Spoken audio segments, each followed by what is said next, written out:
dizer que eu compreendo bem a vossa insistência com o Paulo Socena para que ele ceda aos textos e finalmente se faça a publicação. E se ele não o fizer, espero que pelo menos ceda este texto, porque é sem dúvida dos melhores textos que eu vi até agora escritos sobre o livro, e escreveu-se até bastante sobre este livro na imprensa, e agradeço, é um texto penetrante e que me comoveu muito.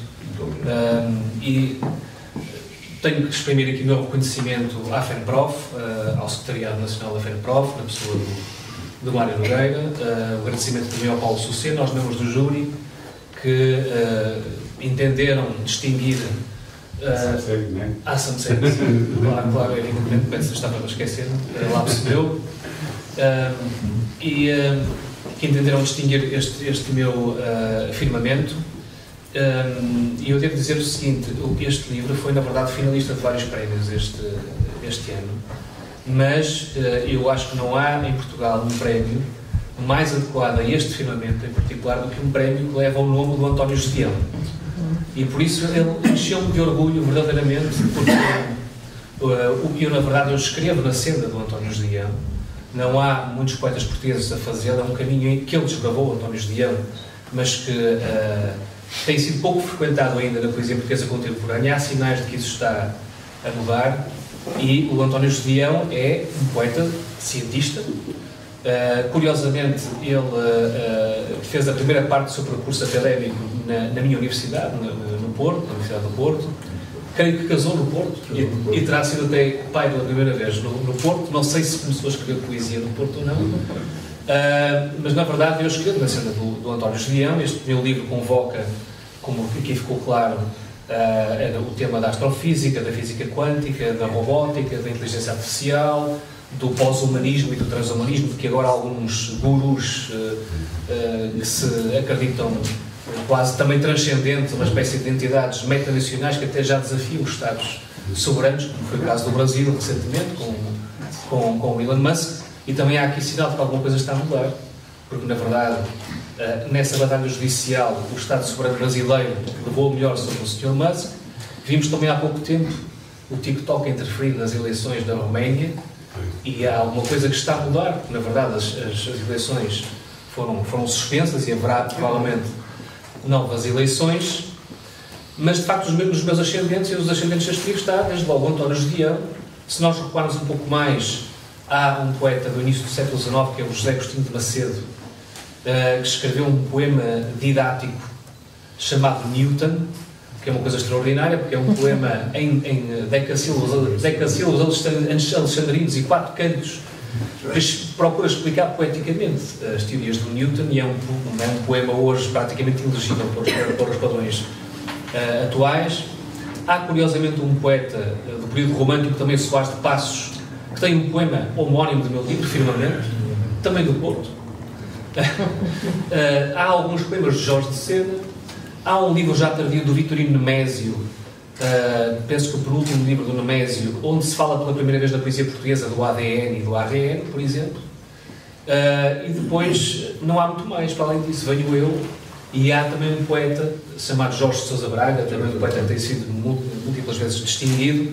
Aliás, é muito curioso, porque nós descobrimos, eu e o Jorge de Sousa Braga, que estávamos a escrever o mesmo livro ao mesmo tempo. O Jorge de Sousa Braga é obstetra. E na altura em que ele estava a escrever o seu último livro, Matéria Escura, também sobre as questões da astrofísica, foi também premiado, e eu estava a escrever este firmamento.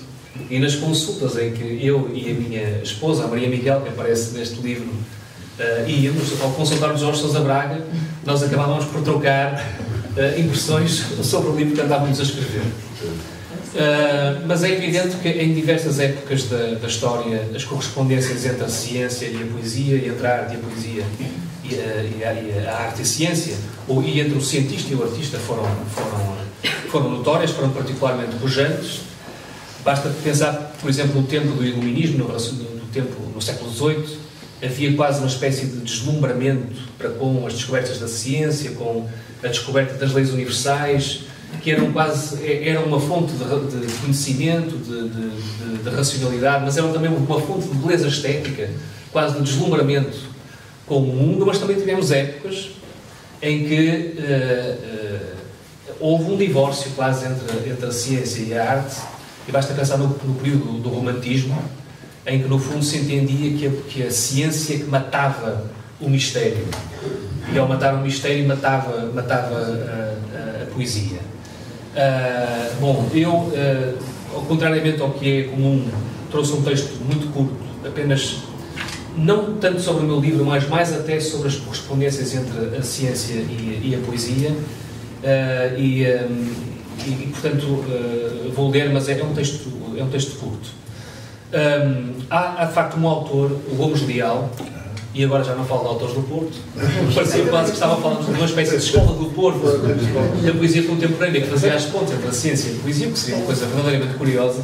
Mas já agora, o Prémio de Porto de 2022, o João Luís Barreto Guimarães, fez até o pleno, porque ele, sendo médico, cirurgião, e portanto, de alguma forma uma espécie de cientista, ou de homem da ciência, teve a ousadia de criar, no curso de medicina da Universidade do Porto, uma cadeira de introdução à poesia. O que é uma coisa excepcional e que pode abrir, de facto, outros caminhos. Bom, o Gomes Leal, num texto do finais do século XIX, com o título Estética do Mistério, dizia que a ciência e a estética estão unidas no seu interesse pelo desconhecido. Mas depois continuava o Gomes Leal: o cientista não é apenas levado por um objetivo desapaixonado de conhecer, mas é também movido por uma maravilhosa incógnita. É movido também pelo mistério. E, curiosamente, aquele que é provavelmente o maior físico de todos os tempos, o Einstein, deixou escrito nas suas memórias que a mais bela experiência que podemos ter é a experiência do mistério. Isto foi o Einstein a escrever. E que a fonte, continua Einstein, da verdadeira arte e da verdadeira ciência é o mistério. É uma afirmação extraordinária por parte do Einstein. E um outro cientista já contemporâneo, um grande divulgador da ciência, Richard Dawkins, e até bastante polémico, escreveu num belíssimo livro que procura fazer a história da relação entre a arte e a ciência, que os mistérios não perdem a sua poesia depois de solucionados. Pelo contrário, a teoria dele é que muitas vezes, em muitos momentos, em muitos domínios, a ciência avança o mistério, ou reativa o mistério. O António Gedeão também escreveu do ponto de vista mais teórico, sobre estas correspondências, como podem imaginar. Já não põe a tónica no desconhecido, como o Gomes Leal, mas põe a tónica no descobrimento. O poeta e o cientista são ambos descobridores, exploradores. E ele diz uma frase excepcional: os mundos de dentro e de fora são de transcendência equivalente, diz o António Gedeão. E eu concordo com o Gedeão, porque na verdade eu na ciência não procurei tanto a cientificidade ou a racionalidade, mas neste livro procurei uma espécie de transcendência. Uma espécie de transcendência. O Paulo Socena explicou como é que essa transcendência pode vir pela via da poesia. Porque, na verdade, a ciência pode levar à transcendência e até a uma experiência próxima do sagrado. Pensemos, por exemplo, na radiação cósmica de fundo. É uma espécie de fotografia tirada do cosmos 380 mil anos apenas, 380 mil anos após o aparecimento de tudo, após o Big Bang. É uma espécie de radiografia dos primórdios. Foi descoberta por mero acaso por dois cientistas, Armio Penzias e Robert Wilson, que estavam a trabalhar no seu radiotelescópio quando de repente descobriram na antena uma interferência estranha, ou ruído estranho, que não conseguiam descortinar a origem. Inicialmente achavam que tinha sido um casal de pombos que tinha pousado na antena e que podia estar a provocar essa interferência. Ou pensemos nos neutrinos, que são partículas sem massa, são uma espécie de partículas fantasma, que vêm desde dos confins do cosmos e que nos estão a atravessar neste preciso momento. Atravessam-nos constantemente e atravessam inclusive o planeta e passam para o cosmos. E pensamos já agora, pensando noutras partículas e agora indo já para o chão cotidiano, nos prótons, que vão permitir tratar doentes oncológicos, muito em breve. E voltando ao Porto, sem querer parecer demasiado portuense, ainda agora foi oferecida uma máquina ao IPO do Porto, precisamente que funciona com prótons. Mas pensamos nas questões que são eminentemente metafísicas, que nos são hoje colocadas pela robótica ou pela inteligência artificial. E talvez, aliás, a mais metafísica das questões, que é o que é o ser humano. O que é que faz nós humanos? O que é a identidade? O que é a memória? O que é o tempo? E é curioso como hoje estas grandes questões que continuam a atormentar-nos e continuam a apaixonar-nos, já não é tanto a filosofia que as coloca, que hoje se preocupa com outras coisas, mas é, curiosamente, a ciência. E, portanto, as grandes questões, aquilo que antes se chamava as grandes questões, as questões fundamentais, longe de terem sido esvaziadas ou descontinuadas ou desconstruídas pela ciência, não apenas mantêm hoje toda a sua dolorosa atualidade, como se apresentam até adensadas pelas descobertas na área da física, das neurociências, das ciências da cognição, da biologia, da computação, da inteligência artificial. E todos os avanços destes domínios do saber saturam essa questão eminentemente metafísica, o que é o ser humano, ao mesmo tempo que já nos colocam no caminho de outra questão, que é que ser vamos fabricar, ou que ser estamos à beira de fabricar. Será que é um pouco menos que humano e um pouco mais que humano? Não sabemos ainda. E, portanto, nesta era de radical desencantamento que é a nossa, obcecada pelo visível e pela visibilidade, estes domínios do infinitamente grande e do infinitamente pequeno aparecem, talvez hoje, como um dos poucos campos onde ainda é possível o reencontro com o mistério e com alguma coisa próxima do sagrado, ou, se quiserem, com o silêncio dos espaços infinitos de que falava o Pascal, o matemático, curiosamente, o matemático. E, portanto, a proposta do Firmamento é reinstalar na poesia portuguesa esse tipo de especulação metafísica, não só através das velhas questões, que acabei de falar, mas também das novas questões que hoje nos chegam por via do chamado pós-humanismo e do transhumanismo, que também nos levam a repensar, de alguma forma, velhos conceitos e velhas ideias como a de espírito e de alma humana, que eram conceitos que estavam, digamos, em desuso ou desacreditados. E, quanto a mim, e com isto termino, também atendendo à FENPROF e ao trabalho que a FENPROF faz de luta pela classe docente, pelos alunos e pelas comunidades escolares, eu estou convencido que a docência também tem algo a dizer quanto à correspondência entre as artes e a ciência, e o António Judião foi o expoente máximo disso. Pensemos, por exemplo, que são os professores, muitas vezes, ou na maior parte dos casos, os primeiros comunicadores de ciência.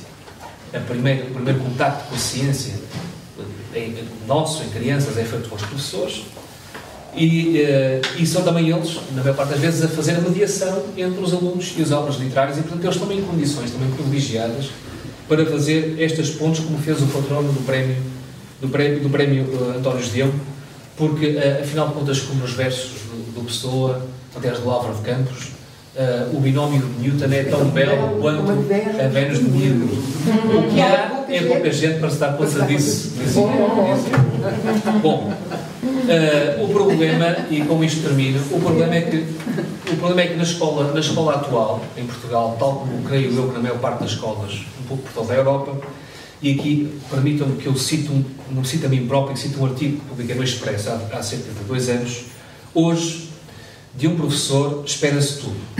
Que ensine o programa de Filma Vivo, que seja mediador social, provedor da saúde mental, tutor, confessionário, enfermeiro, explicador, psicólogo, pedagogo, instrutor, animador, doutrinador, mentor, projetista, motivador, artista, em suma, uma quimera, um compósito de pessoas e perfis oriundos de reinos laborais e ofícios os mais diversos, e que isso explica também, não só, mas também explica em parte o mal-estar que hoje se faz sentir nas escolas portuguesas.